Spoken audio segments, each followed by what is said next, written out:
Vous êtes, mesdames et messieurs, sur NCA, la nouvelle chaîne africaine, et bienvenue à vous dans Frontal, votre rendez-vous politique, dont le numéro de ce jour est spécialement consacré à une réflexion, un regard sur nos politiques en matière de santé publique. Comment rendre plus accessibles et moins coûteux les soins de santé sur le continent? Le droit à la santé. Nos États africains ont-ils la volonté et les moyens de le protéger à la hauteur des attentes de nos populations? Trois éminents experts africains avec moi pour en parler. Avant de rentrer dans le vif du sujet, je vous propose d'écouter ce qu'en dit le médecin camerounais Aimé Boni. Il est professeur, il enseigne ici en France et il officie ici en France. L'accès aux soins est problématique en Afrique pour plusieurs raisons. La première raison est que très peu de pays africains offrent une couverture santé universelle à des populations qui sont pourtant pauvres, sans ressources.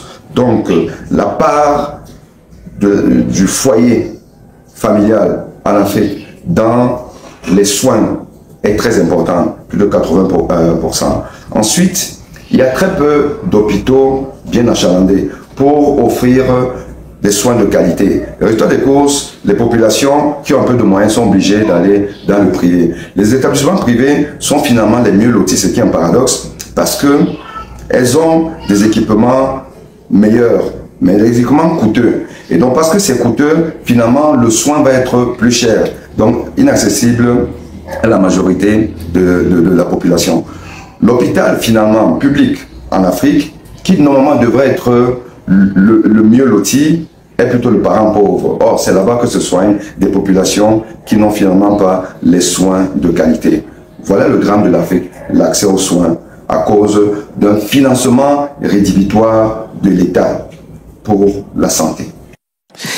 Alors, mes chers invités, le but de cette émission, ce n'est pas de dire pour une énième fois que rien ne se fait sur le continent, que tout est noir, que tout est médiocre. Non, c'est d'identifier là où on fait des efforts, là où les problèmes sont complexes et les solutions qu'on peut apporter. La santé coûte cher. Et donc, c'est une question qu'on ne peut pas demander à un individu de prendre en charge. Or, aujourd'hui, c'est l'individu qui le prend en charge en Afrique. Ici, s'il n'y avait pas la sécurité sociale, peut-être plus de la moitié des Français ne pourraient pas se soigner. C'est ça. Donc, si on n'a pas une réflexion sur la formation de nos soignants, vous voyez, la formation de nos soignants, parce que nos soignants ne sont pas tous à un niveau de recyclage, entre guillemets, qui leur permet d'être au top de la médecine également. Donc il y a un vrai travail à faire avec eux. Après Dieu, sur la terre, là, ce sont les médecins. C'est-à-dire ceux qui soignent. Oui, c'est vrai. Quel est le statut socio-économique que nos dirigeants accordent à ces médecins-là, c'est-à-dire ceux qui ont notre santé en main? On va en parler dans la deuxième partie. On connaît des médecins, on connaît des dirigeants qui prennent l'avion depuis l'Afrique pour venir se soigner dans les pays dits développés et qui meurent même en cours de route. Et pourtant, quand on fouille un peu, ils ont des pleins d'argent en Suisse, un peu partout. Mais pourquoi ce genre de comportement? Votre question est très claire. Est-ce qu'aujourd'hui, c'est le moment d'aller faire des mammouths, dire des grands hôpitaux spécialisés, 5000 lits? La question se pose. 5000 lits, on ne peut pas y avoir accès. Et deuxièmement, rien que la maintenance, on n'y arrive pas. On ne peut pas assurer la maintenance. Et tout le monde doit venir là. Non. J'habite derrière un hôpital de référence, mais je ne vais pas y aller me soigner.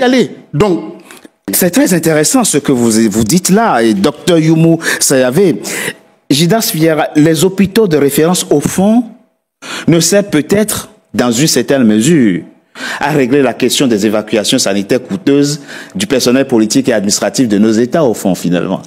Ce n'est pas pour les citoyens moyens. Je reconnais votre côté taquin et c'est toujours intéressant. Et donc, cette vision globale, pour moi, c'est plusieurs aspects. Je vais le redire là parce que la pédagogie, vous le savez, c'est faire de répétition. On est sur la gouvernance, donc il va falloir revoir notre manière de gouverner sur le volet santé publique. On est sur l'innovation, j'ai évoqué la télémédecine qui est primordiale.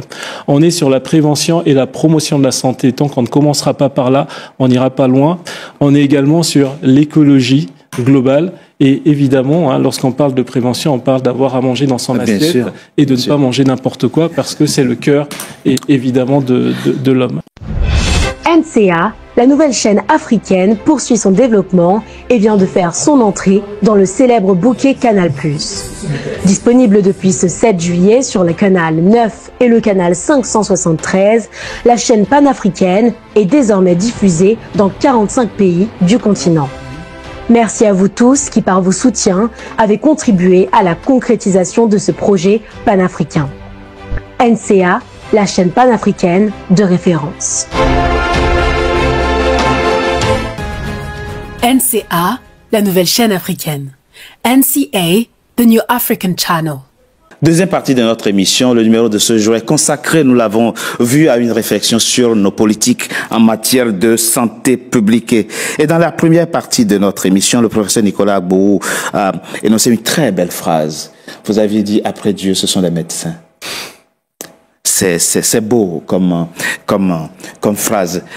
La question c'est, comment fait-on face à la problématique de la pénurie des médecins sur le continent? Avant d'en parler, je vous propose d'écouter à nouveau ce qu'en dit le médecin camerounais Aimé Boni. L'Afrique fait face à un esclavagisme sanitaire des temps modernes. Les médecins africains sont formés en Afrique à coût de dizaines de milliers d'euros. Ils finissent leur formation et ils ne trouvent pas un emploi décent, car il n'y a pas des hôpitaux équipés, les salaires sont misérables. Ils cherchent donc fortune ailleurs. Ailleurs, c'est l'Occident. L'Occident restreint son budget de formation, ne forme plus suffisamment de médecins occidentaux. Ils vont donc pêcher en Afrique les médecins et infirmiers formés plutôt par ces pays pauvres et leur donnent des salaires qui sont inférieurs aux salaires des médecins formés sur place en Occident. Mais ces salaires-là sont suffisants pour attirer ces médecins et infirmiers étrangers parce qu'ils gagnent 10-20 fois plus que dans leur pays. Et ils ont des conditions d'exercice excellents. Des bons hôpitaux, des bons équipements, de la formation, de la recherche. Ils ont tout. Résultat des courses, l'Occident gagne. Ces médecins africains et infirmiers africains gagnent, mais c'est l'Afrique qui perd. Elle perd parce qu'elle n'a pas le personnel compétent et donc les soins sont pas au top et le malade africain va dans les hôpitaux qui finalement n'a pas de vocation pour soigner des malades car pas de moyens, mais de temps en temps on peut s'y soigner. Voilà le drame de l'Afrique. Voilà le drame de l'Afrique, dit Aimé Boni. Mais une précision, il faut reconnaître qu'il y a sur le continent des médecins dévoués, compétents, qui font correctement leur travail, dont il faut saluer l'effort. Malgré les conditions difficiles, ils sont dévoués et ils font correctement leur travail. Il faut saluer leur effort. Sauf que, professeur Nicolas Agbou, nos aides-soignants s'en vont, nos sages-femmes s'en vont, nos médecins s'en vont. Nos médecins africains en Occident ne veulent pas rentrer. Je donne souvent l'exemple de ce médecin zimbabwéen que j'ai rentré, à qui je dis, mais pourquoi vous ne voulez pas travailler chez vous? Il me regarde, il me dit, mais moi, vous voulez que je laisse mon cabinet à Londres pour aller travailler à Harare, il est zimbabwéen, où le salaire moyen du médecin est de $100. Je ne peux pas. Comment on fait face à ça? Merci. Je crois qu'il faut connaître l'être humain. L'être humain, au-delà de tous les discours qu'on peut faire, on est communiste, on est socialiste, tout ça. L'être humain est fondamentalement, je ne dirais pas égoïste, mais d'abord lui-même. Voilà, il pense d'abord à lui-même. Donc, ici, pour résumer le problème de la santé en Afrique... Et de la pénurie du personnel enseignant, oui. Comment on fait? Premier problème, il faut éduquer, c'est-à-dire il faut former le personnel soignant pour que ce soit ceux qui sont ce qu'on pourrait appeler les infirmiers et infirmières d'État, les médecins, tout ça, il faut les former. Ça, c'est le premier point. Deuxième point, il faut ouvrir des centres de soins primaires dans les campagnes, ce que j'appelle au village, etc. Professeur, permettez-moi de préciser quelque chose. Ils sont formés, le professeur il le dit, mais ils partent en Espagne. Il faut la sécurité sociale pour que le malade qui va voir le médecin ne regrette pas, parce qu'il sera remboursé. Donc, ces conditions élémentaires-là, il faut les mettre. Maintenant, l'argent, le salaire dont on parle, ça sert à quoi?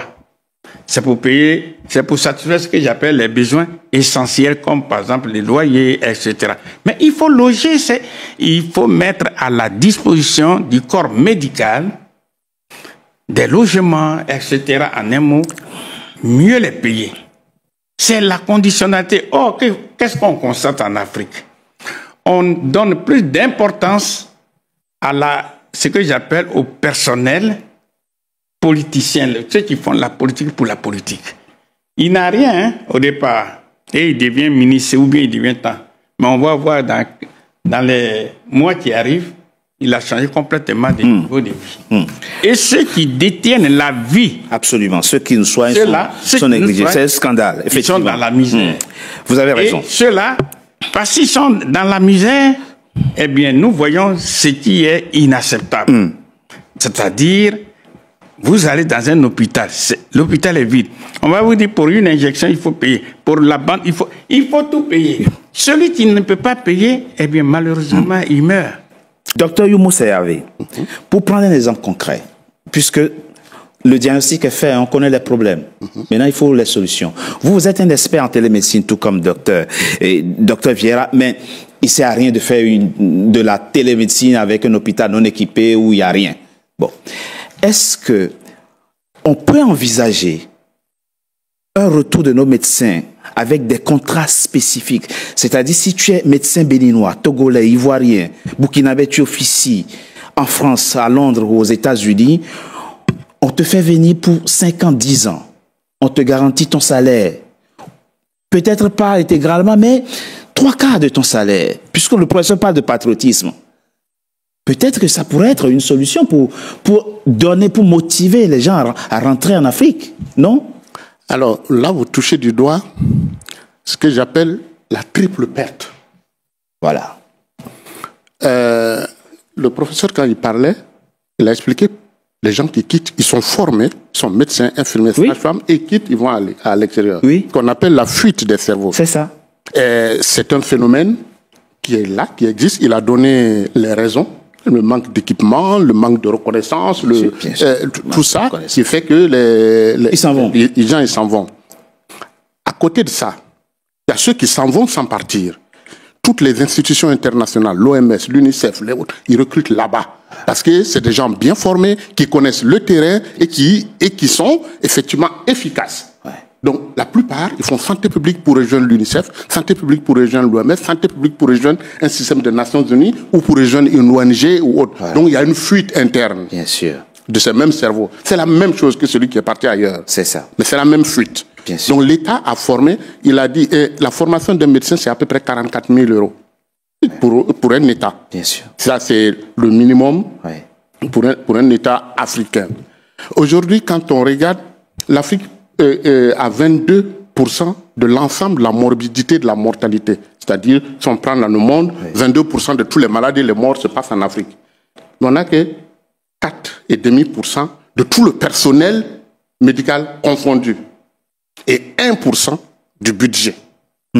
Donc, on crée, voilà une situation qui est créée et qui est là, et qui fait que, effectivement, avec cette fuite en plus, quand ils fuient, ils s'en vont, ceux qui vont les institutions, les autres qui restent à cause de la non-reconnaissance et de la misère rejoignent le privé, où ils ont un peu plus, ça dégrade le public qui est celui qui est en charge de la formation. C'est ça. Comment vous voulez que ça évolue? Donc on forme des gens, presque parfois au rabais, parce qu'ils n'ont pas de quoi faire. Les professeurs ne sont jamais là, ils sont dans le privé en train de... Ou en politique. Ou en politique. Donc, et puis maintenant, la troisième perte, c'est quoi? Nous, là, nous sommes, lui, moi et d'autres, nous sommes pleins. En Éthiopie, par exemple, il y a moins de médecins dans leur capitale qu'à Chicago. Addis Abeba. Il y a moins de médecins à Addis Abeba qu'à Chicago, par exemple. Comment on les fait revenir? Et la troisième perte, c'est quoi? C'est que ces gens-là, nous autres, quand on rentre, on a l'impression que les autres en ont peur. Oui. Aussi bien les autorités que des ça aussi, c'est un problème. Qu'est-ce qu'il vient chercher? Qu'est-ce qu'il veut? Oui. Lui, il l'a expliqué, il peut partir avec des trucs clés en main posés, mais personne ne peut y toucher. Parce qu'on le regarde, Est-ce qu'il ne cherche pas un poste politique? Est-ce qu'il ne cherche pas ceci? Mais par contre, lui, il envoie son infirmière qui débarque là-bas avec le même projet, on va prendre. Donc, on perd une troisième fois. Parce que quand vous prenez les gens, les médecins qui sont ici, ne cherchent qu'une seule chose, se rendre utile à leur pays. Oui. Aucun ne réunit son pays. Tout ce qu'ils veulent, c'est se rendre utile à leur pays. Mais quand ils y arrivent, c'est difficile. Et ce que vous proposez est très bien. Ils ne voudront même pas les mêmes conditions qu'ici. C'est ça. Ils voudront même, ne serait-ce qu'un cinquième des conditions qu'ils ont ici, mais c'est chez eux, ils vont y aller. C'est-à-dire celui qui gagne 6 000 € ici, si tu lui proposes 3 000 €, il retourne chez son... Même moins, il est d'accord, il va y aller à cause de la reconnaissance qu'il va faire, ce qu'il va apporter à son pays. Mais on ne le fera pas. On ne le fera pas.